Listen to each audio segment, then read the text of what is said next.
Today I'm going to be talking about Belarus. And I've been meaning to do this for some time actually, but there's a couple of news things, sort of things that you probably don't see in other countries, which I will come on to. But maybe I could even kick this off with my experience is in Belarus. Indeed, I have only been there. I don't know if I can say I've been there once or twice because I was in transit to Moscow. That's my only visit to it, 1992. And it was an exciting journey. On the way there, we got stopped at the border, as you always do, of course. I mean, you expect to get stopped at the border. And huge queues. This is Brest-Litovsk. And they went through everything of everybody's, and but it was quite good because there was a good atmosphere there. So it didn't, it was that was okay. And anyway, so driving there through the country, fantastic road as well. Really, I'm sorry by German standards, it was a normal road, but I mean, compared to what was then in Poland, and compared to what it was like, this road led from Brest to Minsk was really good.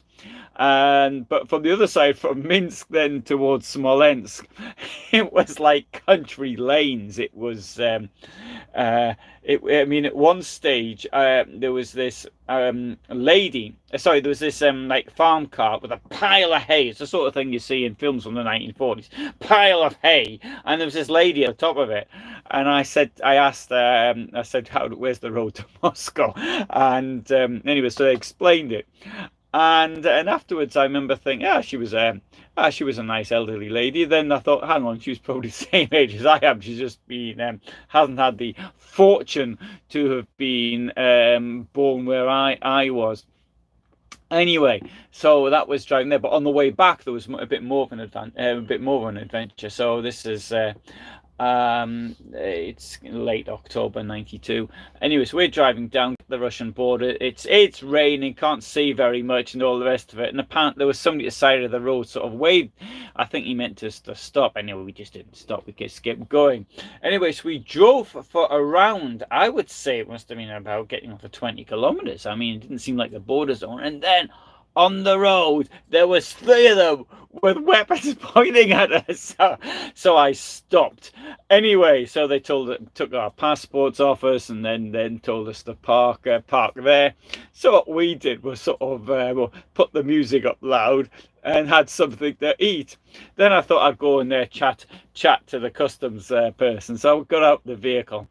And I went and had a chat. He was really friendly with me. Then he said, "Okay, right, I'll give you back." Then he sort of in a telling me off. He said, "You've got to stop. You've got to stop when the people tell you to stop."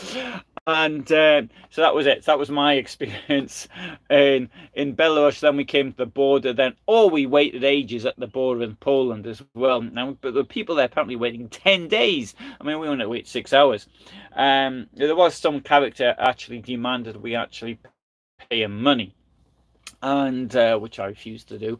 Not that it made any difference as it turned out, but anyways, that was and then we got across the border. But there was another person I was talking to, and I remember he spoke very good German as well, and he said, this isn't a border for us. We want all this to end. Well, that was then 1992, and 30 years on, whereas Poland is now being in this Poland is very very similar to what's like on the other side of the border in Germany. But if you go over that way, as I understand it, it's very difficult, very different. And so this is largely the regime of Lukashenko, which is responsible, of course. And today I'll talk about Lukashenko, and then I'll come on to the war. Alexander Lukashenko looks as though he's been around for ages. In fact, I think when he came to power, the dinosaurs were still wandering around. At least that's the way it seems. And hello, Kevin. I'll answer the question as we're going. Yes, I am multilingual. I can get by in 1 or 2 places. And so anyway, Lukashenko was born in 1954. There's some date, in fact, where some doubt on when he was born. Hello, Colin. On the 30th of August 1954, his mother went into hospital, and he popped out on the 31st. But most things I just had on just before I came on here. Actually, I did have a look on the Belarusian government site, and it said there 30th of August, but he said it was the 31st. Mind you, I don't suppose he remembers, but his mother might. Anyway, his mother was a single mother. Who his father was is not known. I'm pretty certain it wasn't me, but other than that, I can't say. Maybe I did read somewhere it might have been a passing gypsy who popped around to see his mother one day. Anyway, his mother was very poor. She worked in various menial type jobs, a manual worker. She worked in the factory. She I think her last job was as a milkmaid. She worked on the railways as well, doing some manual work there. And this was in the Soviet Union. And of course, manual workers were needed as well. It's not everybody could become a party official and have stacks of cash. And so that's how he came. That's how he did. But when there's one thing, I do say a lot of nasty things. I don't like communism. I don't like fascism. But I must say credit where credit's due. And in the case of Lukashenko, despite his poor origins, he was able to go to university, and I would have to say that is a very positive thing. And so he did go to university, and he studied agriculture. And after he did that, he went into the army, and he became he did some service with the border guards as well. And now he joined the Communist Party when he was 23, I think he was, or something like that. He was something like that. At a very early age. Now he had studied 4 years agriculture at university, but thanks to the fact, I presume maybe he was brilliant at organising collective farms. I don't know. It would be completely wrong of me to accuse somebody of corruption, and which I'm certainly not doing. But he became deputy manager of a collective farm in 1985. So you had these poor farmers who'd been slaving away, as his mother no doubt was as well, while he, as now, because thanks to the fact he was in the party, he became a member of the elite, and so he became the deputy manager of this collective farm. He was promoted after about 2 or 3 years, something like that. He became a director of a farm, and in 1988 he was a director of a much bigger farm. And on this farm, he introduced, 88, bear in mind, still communist times, although there was the slackening of everything up. He introduced a sort of a leasing agreement on the farms. I think it was one of the first in the Soviet Union. So that was very advanced for its time. In 1990, he became a member of the what do you call it? Like the House of Parliament for when Belarus sort of became the Belarusian Supreme Soviet. That's it. And the Belarusian and he made a name for himself then by going on accusing other people of corruption, which may or may not be true. I know he did accuse the then head president of Belarus and his prime minister both of accepting bribes. Neither was actually found to have actually done it, but one of them actually stood down as a result. In 1994, there was the first ever presidential election, possibly the only free presidential election in Belarusian history, and the hot odds-on favourite was the former prime minister, whom Lukashenko had accused of corruption. There were 6 candidates. Having said that, Lukashenko, he stormed through. He got something like 45% of the vote, so it had to go to the second tour. This was in towards the end of June 95, and then he got nearly 80% of the vote in the second. So that was a overwhelming amount of support for Lukashenko. I've just had a good question here from Kesman, asked me, is he grooming his son for the leader's role? I'd have to say I don't know, but it wouldn't surprise me if he's got one of his family members sort of lined up to take the job. I don't know. The first elections were free and fair. There is no question, as far as I'm aware, nobody is suggesting that they weren't. But that's more than we can say for the second lot of elections, which happened in 2001. The OSCE condemned it, and as did many other organizations.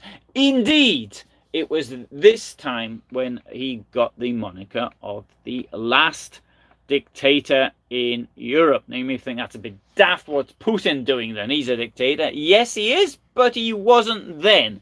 In 2000, Putin was appointed by Yeltsin, and the point of appointing Putin was that because Putin had been very loyal to Anatoly Sobchak, and who may have been up to no good himself, and he was the only person who stood next to Sobchak. Yeltsin saw this and he thought, well, Putin will protect me. Indeed, Putin did protect him. Yeltsin was able to keep all the cash he had accumulated during his presidential term, but the very first thing that Putin did was to give his Yeltsin immunity. And so Putin was appointed president, and he won the general election in 2000. I don't think anybody is questioning even that one there. Of course, he did get a lot of support from the very rich people there. So that, of course, which the other parties, those on the right and the Communist Party, did not actually get. Colin asks, was Lukashenko genuine in his statement a few years ago that he wanted a complete union with Russia? Well, in 1999, there was a union between Russia and Belarus. I think what Lukashenko wanted to do was to create some kind of a Slavic union. I don't see how he saw the difference between the Commonwealth of Independent States and this Slavic Union, other than the fact that he wanted to keep out these non-Slavic places like Uzbekistan out of it. So something like this would have been like a union, I presume, of Russia, Ukraine, and Belarus, which effectively it was the heads of these three countries which broke up the Soviet Union in 1991. So I would say it was. So I've got a question about the Stasi. I'll answer it quickly. Putin was involved in the Stasi East Berlin. In East Germany, yes, he certainly was. Yes, I've published a photo. I've got a video of Putin's Stasi ID card in Dresden. I might do I'll do a separate film on that. In fact, I'll be in Dresden next week. I'll be in Dresden next week. I'll go around the former Stasi headquarters and take some photographs and do a little film on it. That will be my homework for next week. Now, as far as Belarus as a country is concerned, one has to ask from an economic point of view how it is actually going to survive, because it doesn't really have a great deal in the form of either industry or agricultural wealth. And as part of the Soviet Union as it was, then okay, it had a hinterland and for whatever it produced, and it also had a way of getting what it needed. But as an independent country, it is somewhat difficult to exist. Now, I know that people often criticize people like me who make statements that the country has to have some economic raison d'etre as well as everything else. But anyway, that is the way it was. Also, it didn't really have a sort of a basis in historic, and I'm sort of risking being attacked by Belarusian nationalists, but it didn't really have a sort of raison d'etre from a historical point of view as well. I mean, unlike other places, which certainly did. I mean, Georgia, independent country beforehand, had been in sort of clear linguistic identity. There is a Belarusian language, and you've got the signs of it up in Belarusian. I have never actually met anybody who actually spoke it, but maybe it's just people I've met. I have met quite a lot of people from Belarus. So anyway, that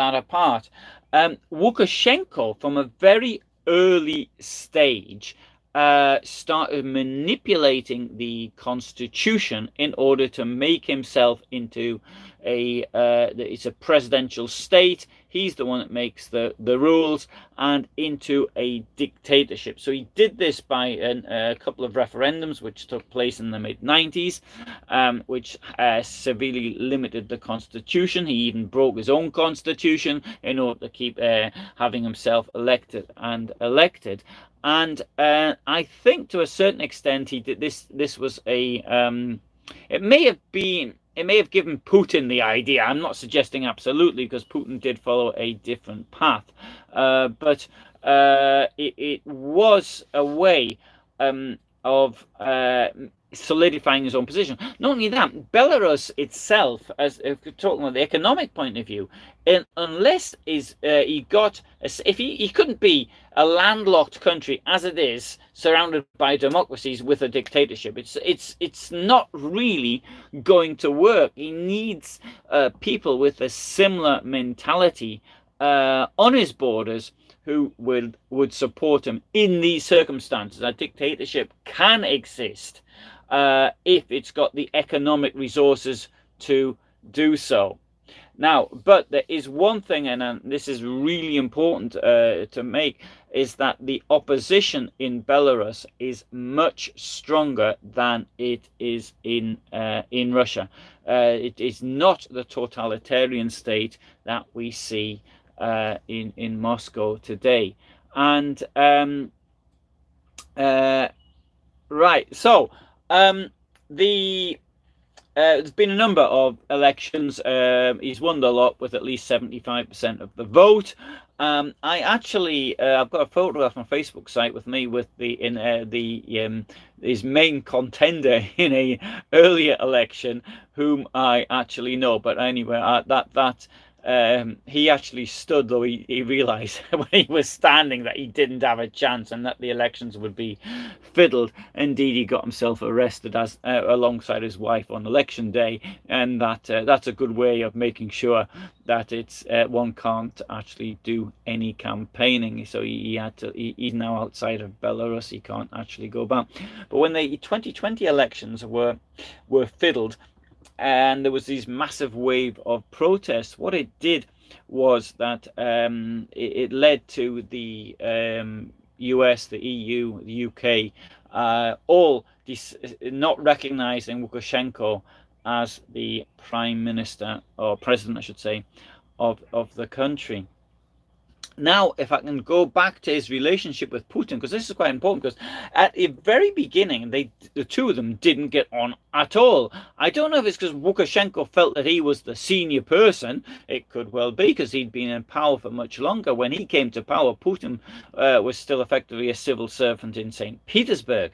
So he'd been around for much, much longer, and he did have a little bit of political experience behind him. Putin had next to none. Putin, however, realized he was the one that controlled the gas. Belarus wasn't paying for it, and so he did a couple of times. He actually cut the gas off.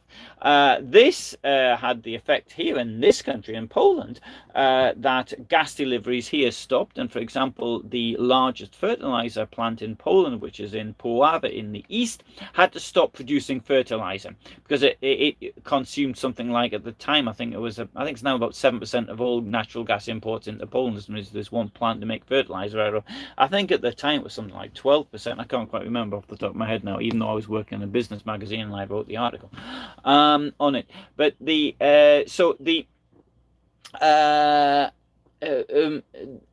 And Putin did this a couple of times. He also played these games with Ukraine as well, like cutting it off, trying to get more money out of them, which is fair enough. I mean, this is how the capitalist system works. I mean, you can't expect everything for nothing, and so that really does make sense.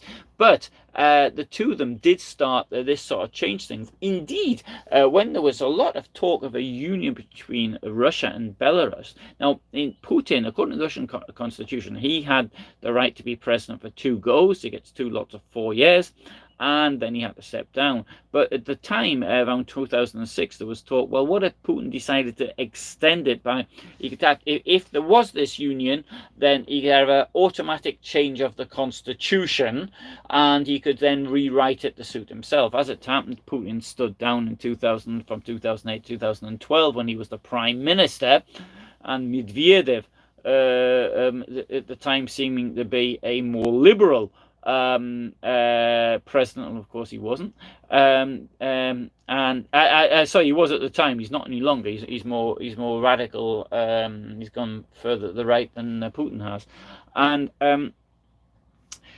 but there is, without any doubt, Belarus is incorporated into the orbit of the economics of Russia, whilst maintaining itself to be theoretically independent. Of course, Belarus only can be now independent. It's entirely at the whim of Putin. If Putin decides he doesn't want it to be independent, there's nothing that Lukashenko can do. And to be quite honest, I don't think he could expect any support from any other countries. Should anything, should Putin decide to actually put a stop to it. However, he is in a very awkward situation. And before I come to that awkward situation, I'll just tell you a little bit of some news from there. Because the EU put on a sanctions on Belarus as a result of this, and one of the effects of this was the fact that transport companies couldn't actually go to Belarus, and they had to. So what the Belarus business people in Belarus, what they did was, and in Russia as well, they came to Poland and they started setting up companies here, which would allow them to operate under Polish rules and Polish law. And so that was going on. So they could then take their go into Belarus with the Polish lorries. Anyway, so what Russia has done recently is a retaliation. It is now refusing Polish vehicles or it'll only allow Polish vehicles to go into Kaliningrad under really specific circumstances, and it's made it very difficult for it. So what it's done is just put sanctions on itself, because the people who were going in, they were actually largely Russian, but also Belarusian companies which were supplying the Kaliningrad Oblast, or should I say Królewiec, as I'm in Poland, and now that's apparently the word I should be using. So the question now with the war is somewhat, Lukashenko is in a really difficult situation here, because he allowed Putin to use his country as a base. I don't know what he was thinking of as well. That, for example, missiles have been fired from the airport in Brest-Litovsk, only 6 kilometers from the Polish border. In fact, one of the 2 missiles that came close to where I was actually fired from there. The second one was fired from over the Caspian Sea. Caspian Sea, the Black Sea, sorry. The advance on Kyiv was only possible because if you ever look at the map, you can see that Belarus is here and Ukraine's down here. Then Ukraine's got to the east of Belarus as well. So it would have entailed a much longer attack if it come from the north. So it would have to come through Sumy towards Kyiv, but because it was through Belarus, this made it much easier for the Russians to get so far as they did into Kyiv. In fact, they got into the Obolon district of Kyiv, and they captured, as is known, Bucha and Irpin. And as a as a result of this, when the Russians were actually pushed back, or they decided to pull out, it has left Belarus rather weak. Now, this Free Russian Legion, or whatever it's called, did mount attacks on the Bryansk Oblast in March, and I think what they're doing is they're probably sneaking in through Belarus. I find it very difficult to think they're just driving through what must be a front line between Russia and Ukraine, and the situation though is this: that Lukashenko really must hope that Putin wins, because it's his survival as well. And he faces a far more unpleasant end than Putin possibly could do in the results. Belarus maintains the death penalty. It doesn't use it very often, but it maintains it, unlike Russia. So even if Putin is overthrown, he's not like he won't face a death penalty. Whereas Lukashenko certainly would be at risk of it, and for the number of people have gone missing and all the rest of it in Belarus. He seems to have been implicated in killings, as I mean, not as many as Putin has, of course, but there is this risk. Another thing is that the chance of him being overthrown is really very, very real, and he can't trust his military. And unlike Putin, who probably can trust the military. Now, this leads me to the question of the nuclear weapons, which have been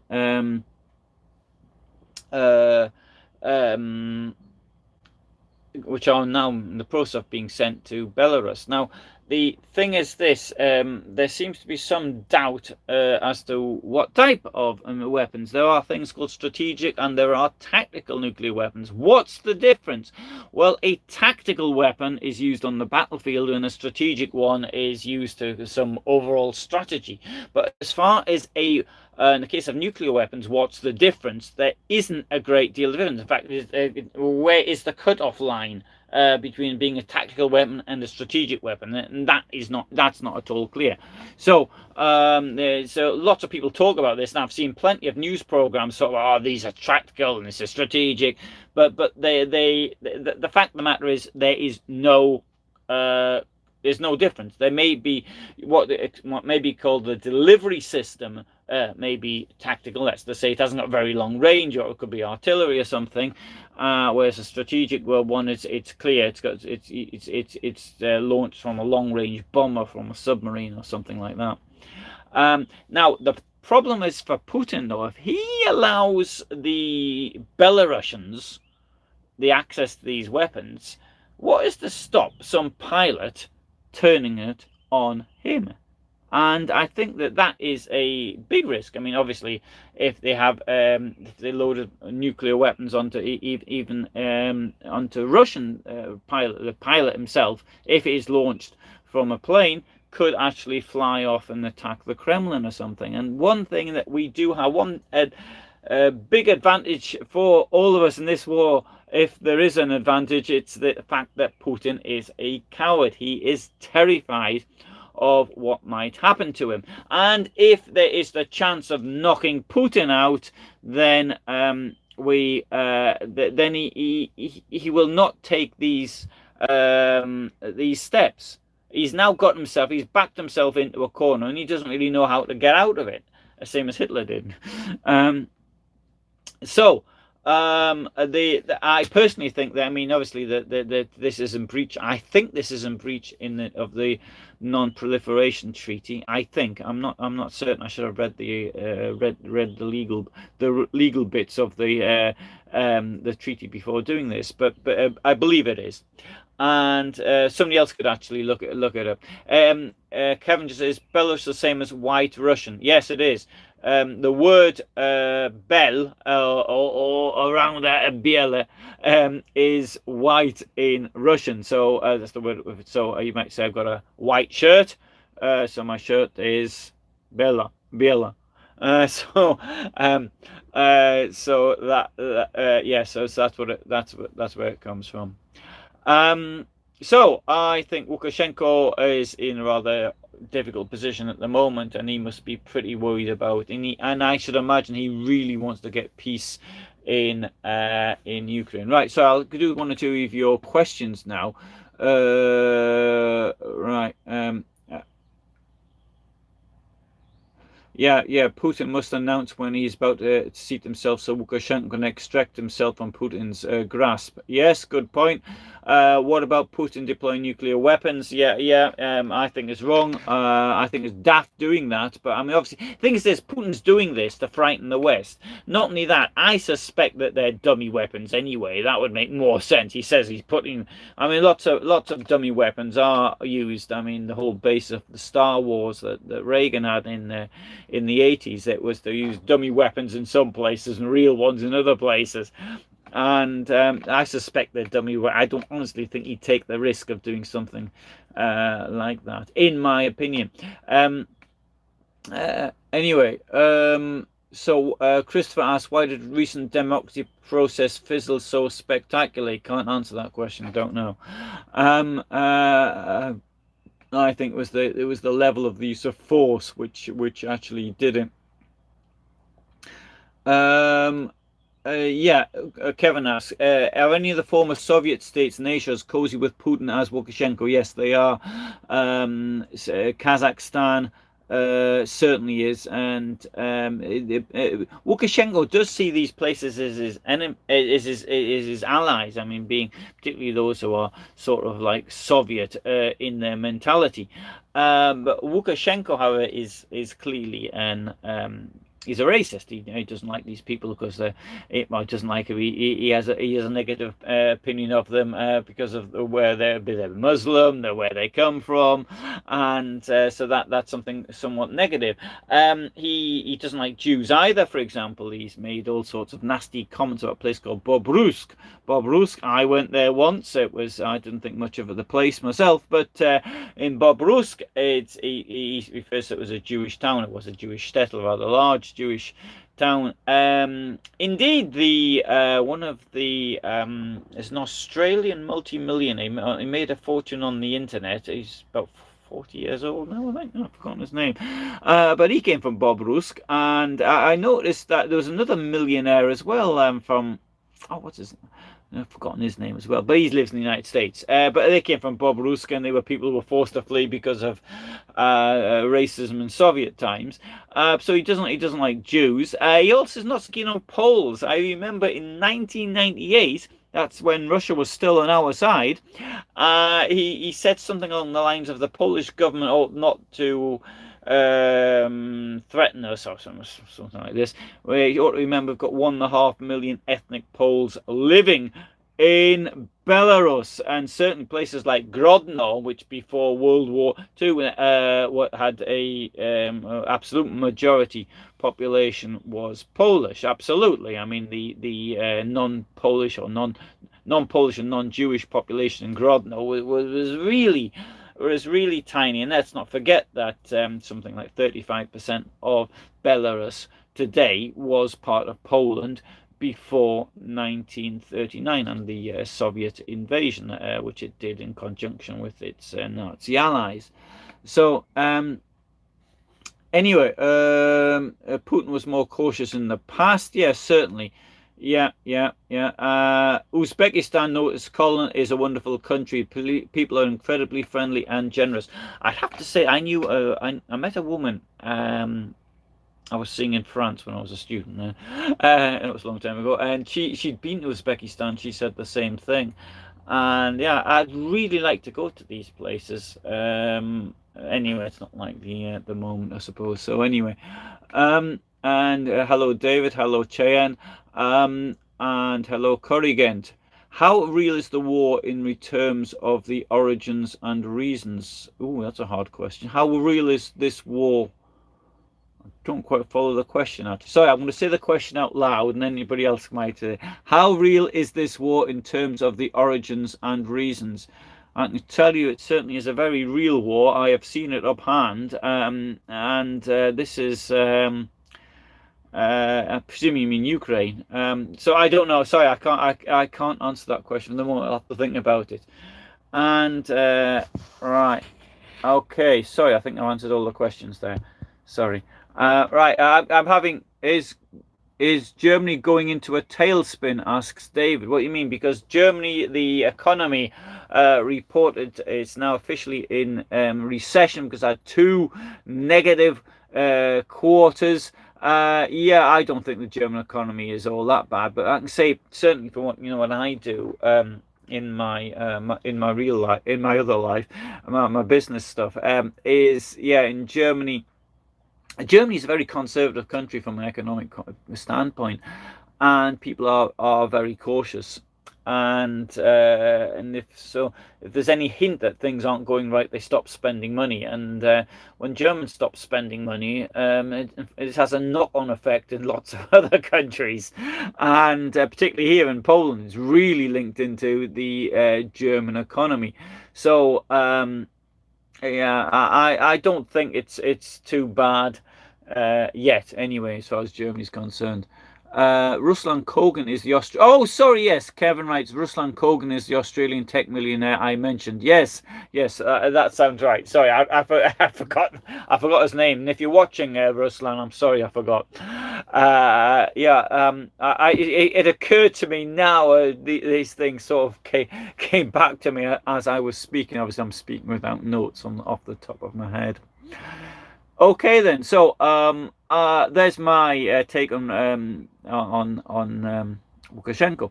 As it was reported, he's in hospital. He hurt himself. He's really ill. I mean, he's probably really ill just as much as Putin is really ill. I think it's wishful thinking. He's not all that old. He's only 69, 8. He was born 1954, August 54, 31st of August 1954, not 30th. And so yeah. I don't think that's old yet. He's considerably younger than Biden, for example, and he's younger than Putin. Although I imagine he doesn't seem to be as fit as Putin. Putin really is very fit. The photograph I used for the avatar for this video is one that was taken of Lukashenko 21 years ago, but I thought it was suitably military. And this is the real reason I used it. It was in landscape format. David asks, are Poles getting tired of the refugees? I don't think so. I think there's a lot of understanding there, of course. There are a lot of people actually coming into this propaganda, which is put out by the Kremlin, and this sort of black propaganda. A friend of mine who may even be watching, and he'll make himself known if he is, he told me how he was offered, I can't remember, it was 3,800 or 4,200 euros a month to run these troll accounts. And so this is what they do, is they sort of try to recruit other people to put up trolling accounts. And I just give you an example of one. There's a place where a friend of mine, she works for the local town hall, so I saw her in their Facebook group. Hadn't seen anything from it for years, and I saw there was this message that there was some old gentleman. He lived in this street, and he took in some Ukrainian refugees, and then they decided they locked him out of his own flat. And now he has to live down in the street down below. And now I didn't fall for this because I realized immediately what I looked at the person's profile. I saw that she was a young, attractive woman, and she was standing there with a Polish flag, indicating she's some sort of a nationalist. However, the Facebook profile had no history behind it. It had been recently set up, and this is the sort of thing that these trolls do. So it was clear that this was all false flag. However, there are plenty of people who actually believe it, and there are all sorts of nonsense. I saw something again gone out on TikTok, and probably delivered to me via Facebook because people I'd known had actually seen it, saying that Ukrainians can have the right to get a Polish pension. If that is the case, that all immigrants can just get a Polish pension without contributing to it. I have actually contributed to it, and when it was obligatory to contribute to it, but as far as I'm aware, I can't actually get anything from it. So, but if that is the case, then that's great. Of course, it's utter nonsense. But of course, the tens of thousands of people who watched that, probably in great numbers, actually believe it. That you've got this. So this is the thing. This is how the black propaganda by these trolls actually works, and it will have an effect on certain elements of the population who believe that Ukrainians are better treated than people from here. I mean, it's the same everywhere, of course. Lots of people putting out stuff that immigrants always get all sorts of advantages that locals don't get. And if there is a country which gives immigrants money and all sorts of stuff free of charge, please let me know where it is, and I shall go and immigrate there myself. So anyway, how's Navalny doing? Is this not, well? Actually, strange enough, I did try to find that out today. I don't know why. Maybe I felt something for him. He's still in prison. I don't think there's any chance of him getting out until he is till Russia's liberated. I've got to say this though: he is incredibly courageous, and there's other people in the Russian resistance, Russian patriots. The incredible courage, and they tried to murder him a couple of times. He went back of his own free will after what they did to him, and he's giving them yet another shot at murdering him. They can do it at any time. They have this history of murdering people in prison going back, what, hundreds of years, and he went back. I mean, what utter incredible courage. And I mean, I'd like to think I had 0.1% of the courage that Navalny has. I mean, this is somebody we can all look up to, and really up. And not that his anti-corruption campaign, what he did whilst he was still free, and absolutely incredible figures, Navalny, in my opinion. So Kevin says you've read about people being paid handsomely, for trolling for Putin. So even if the lower number's correct, 3,800 euros a month. I'd love to earn 3,800 euros a month. And there are certain obligations. I mean, they probably have to maintain around 200 accounts or something like that. But and you can tell who they are on the internet. When you get invitations from people, something that looks as though it could be a troll, or they're trying to get money off you or something like that. But there are very clear things that they do. What they do, they always pretend to be a nationalist of the country they're trolling from. So that's the one main thing. They use fake personage, usually attractive females, carrying flags. In the case of the one I just mentioned now, some of the trolls out of Russia are very well. They write very well, but I mean, you can normally spot who they are. I mean, LinkedIn, which is supposedly a professional site, was absolutely in 2014. Was utterly. This is before this. I think this Internet Research Bureau, whatever that Prigozhin set up in St. Petersburg. That's even before he set the troll factory up. But LinkedIn was full of these characters, and I mean, I was a member of sort of Russian business groups and things. I just stopped being. It was pointless because of the way they actually littered the place. So, David asks, any chance of a civil war in Russia? I think not. No. I mean, obviously, I don't. I hope it doesn't come to that. I really do. I mean, that would be terrible. But I don't think it's that. I mean, the opposition. So the trouble is, this is the armed opposition. You've got a couple of groups which are now obviously based in Ukraine, but they're very far right. So they're sort of possibly aiming at the same base as Putin has got. And there are those Russian people who are volunteers who are fighting in and Belarusians fighting in the Ukrainian army. I mean, there are thousands of them, so it's not small numbers, but there's far more Belarusians. I think I don't know, but there seems to be far more Belarusians than Russians actually fighting there. Obviously, for the Russians, I mean, it's really difficult if they get caught, and then. It wouldn't be very pleasant what's like to happen to them. Hello, Annie. And so I don't think there is any chance of a civil war in Russia at present, in my opinion. Are any of the Russian eastern region experience unrest, particularly from a mothers group? I would think that would be coming soon. I think I think this. In Chechnya, I don't think there's any chance of an outbreak there. I mean, I don't really know. Actually, I have friends there. Uh, this somebody I know very well. The thing is, in the current circumstances, I'm just too frightened to. I don't want to put her in any risk. In this type of thing. So, um, as far as the internet's concerned, one has to be careful. As far as I'm aware, there are no signs of unrest. Um, I believe, however, having said that, there must be lots of Ukrainian now groups and others inside. I mean, there was an attack on the pipeline in Siberia about 3 days ago, and so thing is, people having to carry their own kit on them and all the rest of it. I mean, it would be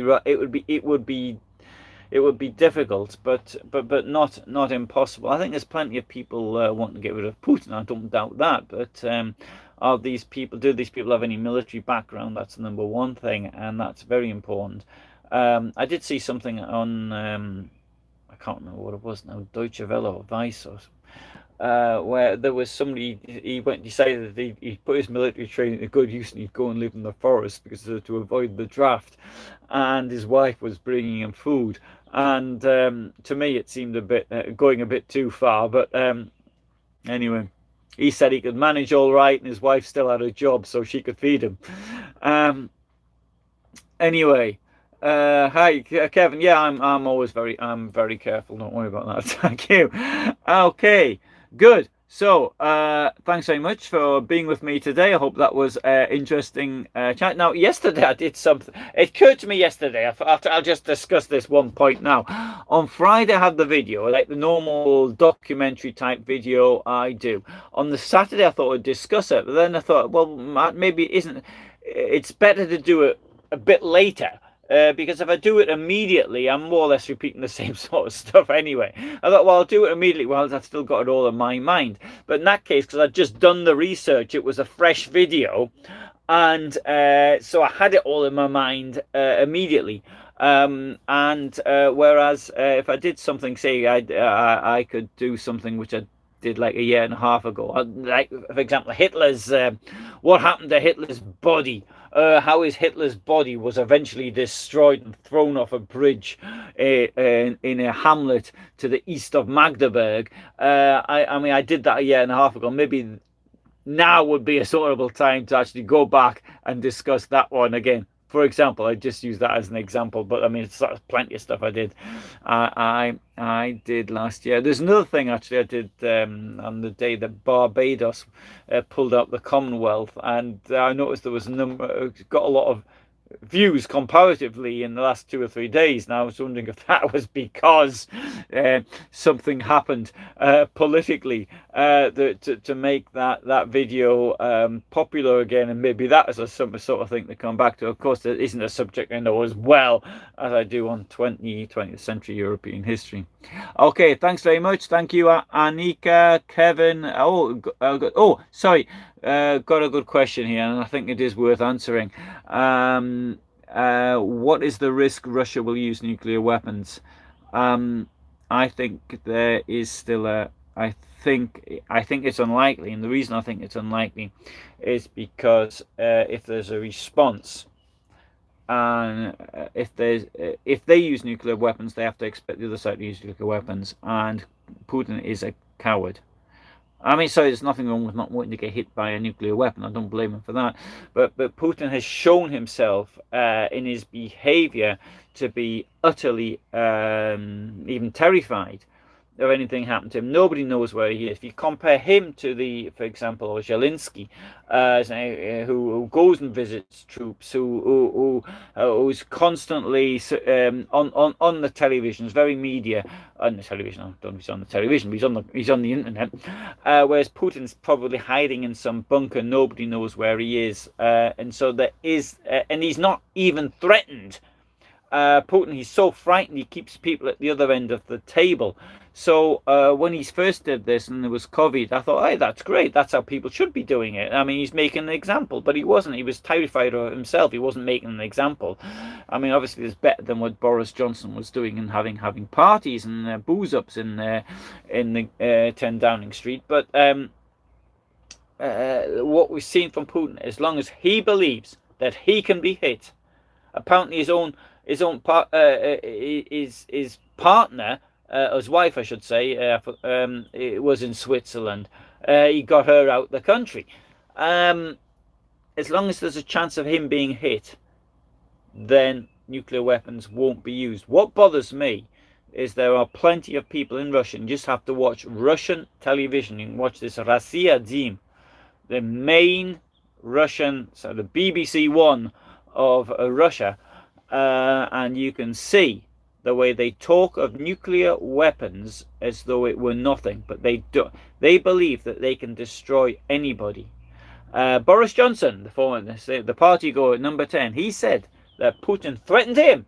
He said that Putin said he wouldn't want to do it, but he could kill him anytime he wants by the nuclear weapon.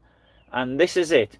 They believe that they can fire the things and they won't be hit back. As long as Putin considers that he may be hit back, then there is not a problem for us with the use of nuclear weapons. But if he ever gets it in his head that he can use it and nothing will happen, then we really do have a problem. The Putin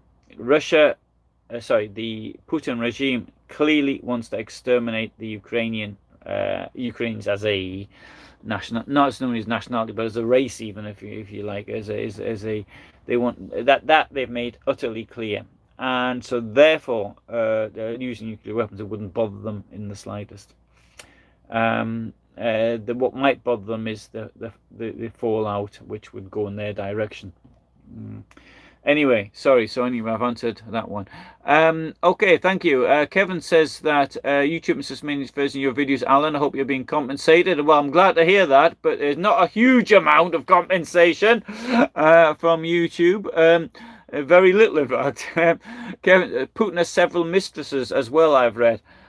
Oh, well, okay, good for him. As long as his wife doesn't mind. His earlier wife, his first wife, Ludmila, who incidentally is a multi-millionaire now, and she has a husband 20 years younger than she is, 1978. She was born 58 and he's 78. So she's got a husband 24 years younger than Putin. And anyway, but she said that she told one of her friends in Germany, who then went and told the press, and there was even a book in German on the subject. I'm surprised it hasn't been translated, or maybe it has. That he would use physical violence on her, and he's seeing other women he had other women on the go then.